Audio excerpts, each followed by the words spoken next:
नमस्कार मित्रों, हमारे यूट्यूब चैनल सिविल स्क्वाड में आपका स्वागत है। वीडियो स्टार्ट होने से पहले हम आपको ये बता दें कि इन चैप्टरों का जो न्यूमेरिकल सेशन है, न्यूमेरिकल सेशन हम चैप्टर 2 से स्टार्ट किए हैं। न्यूमेरिकल सेशन हम चैप्टर 2 से स्टार्ट किए हैं। चैप्टर 2 का अभ्यास प्रश्नावली जितनी भी है, अभ्यास प्रश्नावली चैप्टर 2 की जितनी भी अभ्यास प्रश्नावली है, हम सब क्वेश्चन बाय क्वेश्चन सब अभ्यास प्रश्नावली पर हम हर एक क्वेश्चन पर चर्चा करेंगे और हर एक क्वेश्चन का सॉल्यूशन आपको दिया जाएगा। हमने आज चैप्टर 2 का मात्रक एवं मापन की अभ्यास प्रश्नावली लेक्चर में डाली है, आप उसको देख लीजिएगा। और हम आगे भी सारी प्रश्नावलियों को कवर करते अब धीरे धीरे चलेंगे। एक सेशन आपका थ्योरी का होगा, दूसरा सेशन आपका न्यूमेरिकल का होगा। तो आज बात करेंगे हम अध्याय 5 पे। तो अध्याय 5 है गति के नियम। गति के नियम पे हम चर्चा करेंगे कि अरस्तु की भ्रामकता। उससे पहले हम थोड़ी भूमिका इसकी बता दें कि पिछले जिन चैप्टरों में हमने बात किया, एक समान गति में हमने जो है वेग की संकल्पना की आवश्यकता थी, और उसके बाद असमान गति में त्वरण की संकल्पना की आवश्यकता थी। लेकिन गति के नियम में हमें बल की संकल्पना की आवश्यकता है। इसमें इम्पोर्टेंट है बल। तो हम जानते हैं, हमें कोई भी वस्तु एक स्थान से दूसरे स्थान पर ले जानी है तो उसमें बल लगाना पड़ेगा। कोई भी वस्तु एक स्थान से दूसरे स्थान पर ले जानी है तो उसमें हमें बाह्य बल लगाना पड़ेगा। तो बाह्य बल का साधन जो भी है, चाहे वो हम हाथ से बल लगाएं, चाहे वो वायु के द्वारा बल लगा हुआ हो, बल का साधन जो भी है, लेकिन हमें बल की आवश्यकता पड़ती है। इसमें आगे हम चलते हैं तो आता है अरस्तु की भ्रामकता। अरस्तु एक प्रसिद्ध ग्रीक देश के एक प्रसिद्ध विचारक हैं। अरस्तु ने बताया किसी पिंड को एक स्थान से दूसरे स्थान तक ले जाने में हमें बल की आवश्यकता पड़ती है। गति के नियम में भी यही है कि हमें बल की आवश्यकता पड़ती है। तो अरस्तु की भ्रामकता कैसे सिद्ध होती है, आइए हम इस पर चर्चा करते हैं। हमने जैसा कि बताया कि अरस्तु एक महान विचारक थे। अरस्तु ने बताया कि यदि हम कोई बाण को तीर से छोड़ते हैं, यदि हम किसी बाण को किसी धनुष से छोड़ते हैं, तो जो बाण है वो उस दिशा में तब तक गति करती है जब तक पीछे से वायु द्वारा उस पर बल लगाया जाता है। तो अरस्तु ने यह बताया कि पीछे से बाण पर वायु द्वारा बल लगता है तो बाण आगे जाती है। तो इसमें भ्रामकता क्या है? भ्रामकता इसमें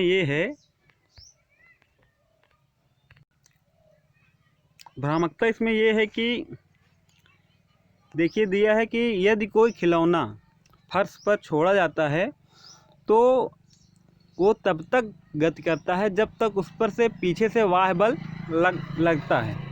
तो बाह्य बल तब तक कार्य करेगा जब तक घर्षण बल बाह्य बल से अधिक ना हो जाए। घर्षण बल यानी कि फर्श द्वारा पहिए पर, उसके खिलौने के पहिए पर लगाया गया बल, घर्षण बल। फर्श द्वारा या जमीन द्वारा जिस भी स्थान पर वो चल रहा है उसके द्वारा उसके पहियों पर लगाया गया बल, उसे घर्षण बल कहते हैं।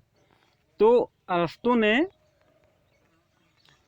विरोधी घर्षण बल लगने का एक गतिमान नियम दिया और संवेग का भी नियम दिया था। संवेग पर भी उन्होंने चर्चा की थी, तो आप इसको पढ़कर समझ लीजिएगा।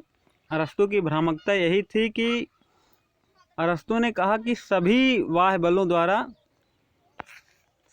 साधनों द्वारा बल लगता है। कि जैसा कि हम आगे देखेंगे, अरस्तु का गति के नियम दोषयुक्त है, तथापि यह एक स्वाभाविक विचार है जो कोई भी व्यक्ति अपने सामान्य अनुभव से रख सकता है। अपनी सामान्य खिलौना कार से फर्श पर खेलती छोटी बालिका भी अपने अंतर्ज्ञान से यह जानती है कि कार को चलती रहने के लिए उस पर बंधी डोरी का अस्थायी रूप से कुछ बल लगाकर बराबर खींचना होगा। यदि वह डोरी को छोड़ देती है तो कुछ क्षण बाद कार रुक जाती है। अधिकांश स्थलीय गतियों में यदि सामान्य अनुभव होता है तो पिंडों को गतिशील बनाए रखने के लिए बाह्य बलों की आवश्यकता प्रतीत होती है। स्वतंत्र छोड़ देने पर सभी वस्तुएं अंततः रुक जाती हैं। फिर अरस्तू ने तर्क दिया कि इसका उत्तर है गतिशील खिलौना कार इसलिए रुक जाती है कि फर्श द्वारा कार पर लगने वाला घर्षण बल इसकी गति का विरोध करता है। इस बल को निष्फल करने के लिए बालिका को कार पर गति की दिशा में बाह्य बल लगाना पड़ता है। जब कार एक समान गति में होती है तब उस पर कोई नेट बाह्य बल कार्य नहीं करता। बालिका द्वारा लगाया गया बल फर्श के घर्षण बल को निरस्त कर देता है। इसका उपप्रमेय यदि कोई घर्षण ना हो तो बालिका को खिलौना कार की एक समान गति बनाए रखने के लिए कोई भी बल की आवश्यकता नहीं पड़ती। प्रकृति में सदैव विरोधी घर्षण बल अथवा श्यान बल क्या होता है कि दो पिंडों के मध्य लगने वाला बल, दो पिंडों के मध्य या दो जल की बूंदों के मध्य लगने वाला बल श्यान बल कहलाता है।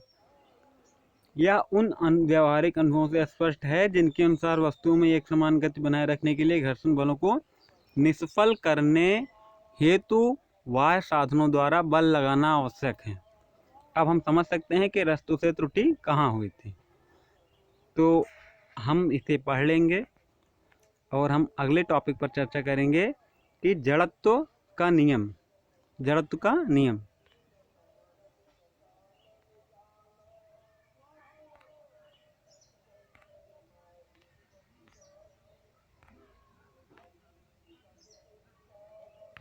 हम चर्चा करते हैं किस पे? जड़त्व के नियम पर। जड़त्व का नियम क्या है कि जड़त्व का नियम जो है वस्तुओं में पाया जाने वाला वह गुण है। जड़त्व क्या है कि वस्तुओं में पाया जाने वाला वह गुण जिसके कारण यदि कोई वस्तु विराम अवस्था में है अथवा एक समान चाल से चल रही है तो उसकी अवस्था में परिवर्तन तब तक नहीं किया जा सकता जब तक कि उस पर कोई बाह्य बल न लगाया जाए। वस्तु में पाया जाने वाला यह गुण जड़त्व कहते हैं। वस्तु में पाया जाने वाला यह गुण जड़त्व कहलाता है। तो जड़त्व हम समझ गए किसे कहते हैं। तो हम पहले चर्चा करते हैं बल। बल क्या है, बल कितने प्रकार का होता है, हम इस पर चर्चा करेंगे। तो बल की परिभाषा आप हमारे साथ जैसे बोलेंगे समझ के आप लिख लीजिएगा। बल वह बाह्य कारक है जो किसी भी वस्तु की स्थिति में परिवर्तन ला देता है या लाने का प्रयास करता है। बल वह बाह्य कारक है जो किसी वस्तु की अवस्था में परिवर्तन करने का प्रयास करता है या उसकी अवस्था में परिवर्तन ला देता है तो उसे बल कहते हैं। बल वह बाह्य कारक है जो किसी वस्तु की अवस्था में परिवर्तन कर देता है या करने का प्रयास करता है, उसे बल कहते हैं। तो बल के द्वारा विराम वस्तु को गति की अवस्था में लाया जा सकता है। बल के द्वारा गतिशील वस्तु को विराम की अवस्था में लाया जा सकता है। बल द्वारा गतिशील वस्तु की दिशा बदली जा सकती है।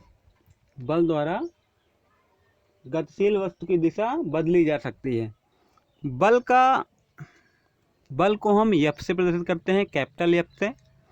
और बल का एसआई एमकेएस पद्धति में मात्रक होता है न्यूटन। बल का एमकेएस पद्धति में मात्रक होता है न्यूटन। आगे हम चर्चा करेंगे कि यदि यम द्रव्यमान की किसी वस्तु पर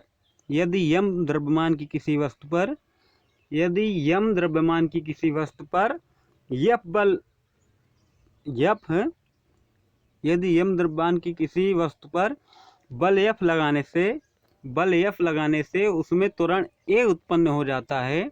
यदि यम द्रव्यमान की किसी वस्तु पर बल एफ लगाने से उसमें त्वरण ए उत्पन्न हो जाता है तो एफ त्वरण के अनुक्रमानुपाती होगा और F द्रव्यमान के भी अनुक्रमानुपाती होगा। F द्रव्यमान के भी अनुक्रमानुपाती होगा, F त्वरण के भी अनुक्रमानुपाती होगा। तो ये समीकरण 1 मानते हैं, ये समीकरण 2 मानते हैं।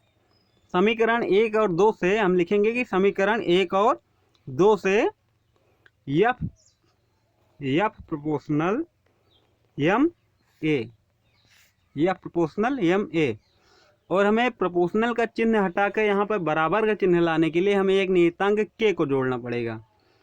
तो F इज इक्वल टू के इंटू एम ए, और इसके बाद हम मानेंगे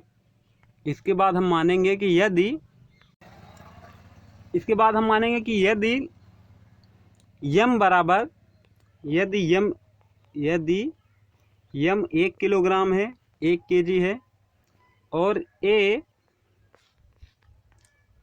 1 मीटर प्रति सेकेंड स्क्वायर है, और F 1 न्यूटन है, तो F 1 माने हैं, के यम 1 माने हैं, और त्वरण भी 1 माने हैं। तो K इज इक्वल टू 1 हो जाएगा। K is equal to M को हम F प्रोपोर्शनल के F इज इक्वल टू, तो हम K को F is equal to K M A में रख देंगे, K 1 रख देंगे, तो F is equal to M A, F is equal to M A. ये हमें बल का फार्मूला प्राप्त हो जाएगा। और सदिश रूप में इसे हम लिखेंगे तो vector F is equal to vector m into vector A. क्योंकि ये द्रव्यमान है, इस पर वेक्टर नहीं लगेगा, तो हम इसको वेक्टर नहीं लगाएंगे, तो vector m is equal to vector F is equal to m into vector A. Vector रूप में ये हो जाएगा, vector F is equal to m into vector A. आगे चलते हैं हम कि बल के प्रकार, टाइप ऑफ फोर्स, बल के प्रकार। तो बल को 2 श्रेणियों में बांटा गया है, बल को 2 श्रेणियों में बांटा गया है। पहला जो है संपर्क बल, कांटेक्ट फोर्स, पहला जो है संपर्क बल। संपर्क बल क्या है कि पहला संपर्क बल, दूसरा असंपर्क बल। तो संपर्क बल क्या है? वे बल जो वस्तुओं के वास्तविक संपर्क में आने के कारण कार्य करते हैं, संपर्क बल कहलाता है। वे बल जो वस्तुओं के वास्तविक संपर्क में आने पर कार्य करते हैं, उसे संपर्क बल कहते हैं, संपर्क बल के उदाहरण हैं घर्षण बल, श्यान बल, किसी तल पर कार्यरत अभिलंब प्रतिक्रिया बल तथा प्रत्यास्थ बल। इसके बाद अगला बल आता है कि असंपर्क बल। असंपर्क बल क्या है? वे बल जो ऐसी 2 वस्तुओं के बीच कार्य करते हैं जो संपर्क में ना हो। वे बल जो ऐसी 2 वस्तुओं के बीच कार्य करते हैं जो संपर्क में ना हो, उसे असंपर्क बल कहते हैं। इसके उदाहरण है गुरुत्वीय बल और चुंबकीय बल। तो ये हो गया बल। तो बल क्या है? बल वह बाह्य कारक है जो किसी वस्तु की स्थिति में परिवर्तन ला देता है या परिवर्तन लाने का प्रयास करता है। और बल 2 प्रकार के होते हैं, संपर्क बल और असंपर्क बल। संपर्क बल 2 वस्तुओं के संपर्क में आने पर जो कार्य करता है उसे संपर्क बल, और जो 2 वस्तुओं के संपर्क में ना आने पर कार्य करता है उसे असंपर्क बल कहते हैं। असंपर्क बल के उदाहरण है चुंबकीय बल, गुरुत्वीय बल। ये हो गया बल। अगला टॉपिक आता है जड़त्व। तो जड़त्व क्या होता है? तो अगला टॉपिक आता है जड़त्व। जड़त्व क्या है कि वस्तुओं में, जड़त्व को अंग्रेजी में इनर्शिया कहते हैं। इसकी परिभाषा होती है कि वस्तुओं में पाया जाने वाला वह गुण जिसके कारण यदि कोई वस्तु विराम अवस्था में है अथवा एक समान चाल से चल रही है तो उसकी अवस्था में परिवर्तन तब तक नहीं किया जा सकता जब तक कि उस वस्तु पर कोई बाह्य बल ना लगाया जाए। तो वस्तु में पाया जाने वाला वह गुण जिसके कारण यदि कोई वस्तु विराम अवस्था में है अथवा एक समान चाल से चल रही है तो उसकी अवस्था में परिवर्तन तब तक नहीं किया जा सकता जब तक कि उस वस्तु पर कोई बाह्य बल ना लगाया जाए। वस्तु में पाया जाने वाला यह गुण जड़त्व कहलाता है या जड़त्व कहते हैं। वस्तु में पाए जाने वाले इस गुण को जड़त्व कहते हैं या वस्तु में पाया जाने वाला यह गुण जड़त्व कहलाता है। जड़त्व के इसके बाद हम आते हैं जड़त्व के प्रकार पे। तो जड़त्व के प्रकार पे हम चर्चा करेंगे। तो जड़त्व 3 प्रकार का होता है। पहला होता है विराम का जड़त्व, दूसरा होता है गति का जड़त्व, तीसरा होता है दिशा का जड़त्व। तो विराम का जड़त्व किसे कहते हैं, आइए हम चर्चा करते हैं विराम का जड़त्व।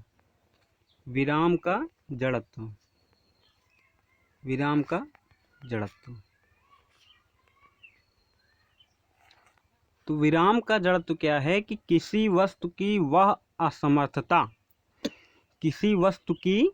वह असमर्थता जिसके कारण वह स्वयं अपनी विराम की अवस्था में परिवर्तन नहीं कर सकती। किसी वस्तु की वह असमर्थता जिसके कारण वह स्वयं अपनी विराम की अवस्था में परिवर्तन नहीं कर सकती, विराम का जड़त्व कहलाता है। इसका उदाहरण क्या होता है, इसका उदाहरण भी देख लेते हैं कि बस, उदाहरण देखिए कि सुनिए कि बस के अचानक चलने से, मान लीजिए कि आप किसी बस में खड़े हैं और बस के अचानक चलने से उसमें खड़ा यात्री पीछे की ओर गिर जाता है।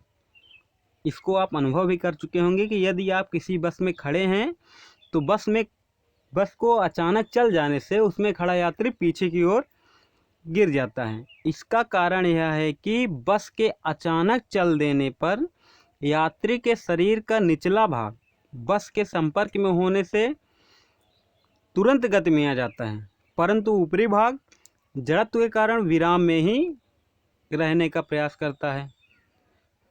यदि आप किसी बस में खड़े हैं और बस अचानक चल जाती है तो आपने ध्यान दिया होगा कि आप पीछे की साइड में गिर जाते हैं।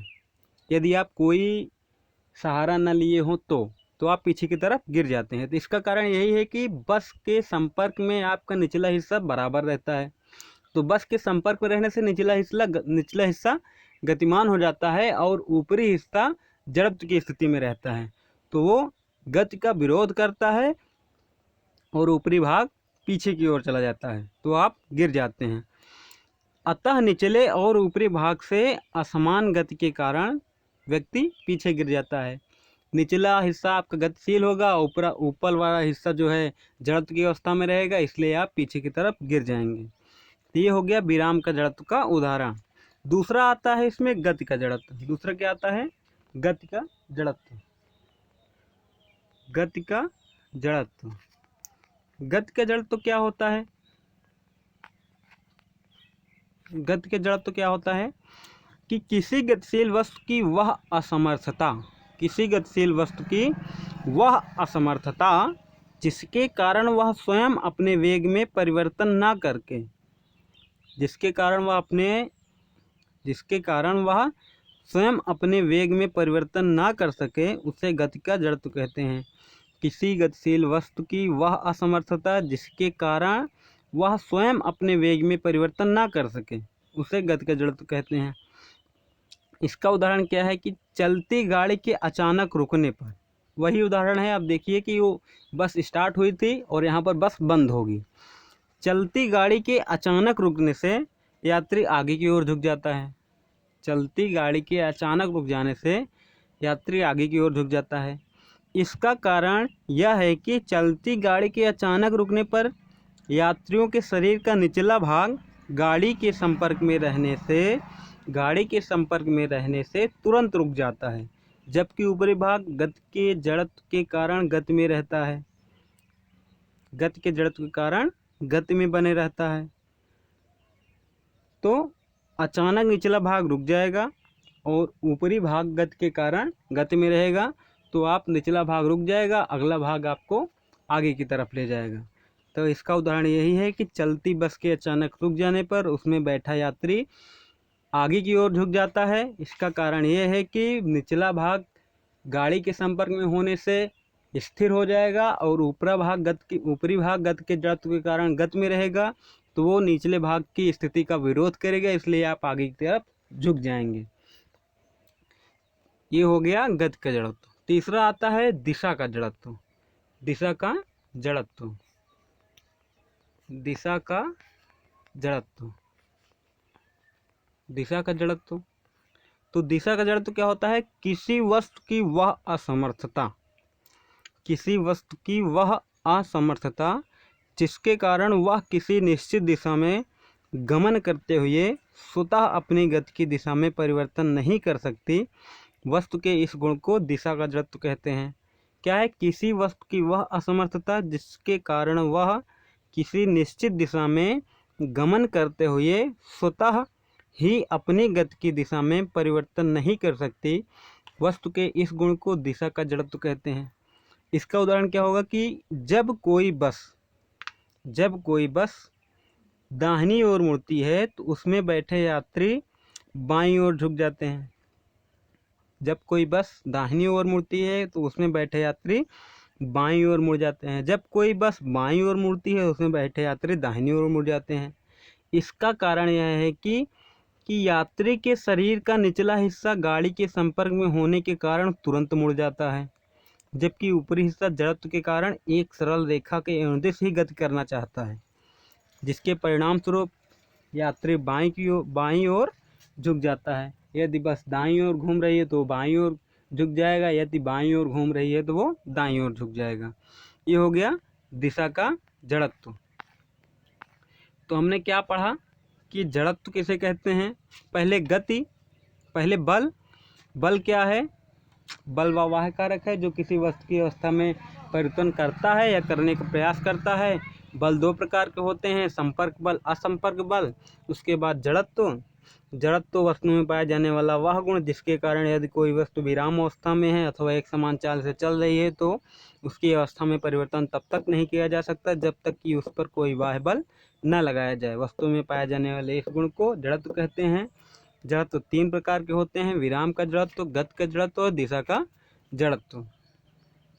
दिशा का जड़त्व, तो ये हमने पढ़ा कि बल और जड़त्व। इसके बाद अगला टॉपिक आता है न्यूटन का गति का प्रथम नियम। न्यूटन का गति का प्रथम नियम। अब न्यूटन के गति के प्रथम नियम की चर्चा हम अगले वीडियो में करेंगे, लेकिन हम आपको ये बता दें कि यदि हमारे चैनल को आप सब्सक्राइब नहीं किए हैं, हमारे चैनल पर नए हैं, तो हमारे चैनल को सब्सक्राइब करें ताकि आपको वीडियो की अपडेट तुरंत मिले। और सभी चैप्टरों का न्यूमेरिकल सेशन हमने स्टार्ट कर दिया है। आज दूसरे चैप्टर का न्यूमेरिकल सेशन स्टार्ट हुआ है, आप उसको जाकर न्यूमेरिकल देख लें। और न्यूमेरिकल का एक क्वेश्चन हम क्रमबद्ध आपको सॉल्यूशन उसका देंगे। और सभी क्वेश्चंस को, चाहे वो खाली स्थान हो, चाहे वो सही गलत हो, चाहे वो एक नंबर क्वेश्चन हो, चाहे वो न्यूमेरिकल हो, सभी क्वेश्चनों पर हम चर्चा करेंगे। तो न्यूटन के गति के प्रथम नियम की चर्चा हम अपने अगले वीडियो में करेंगे। धन्यवाद।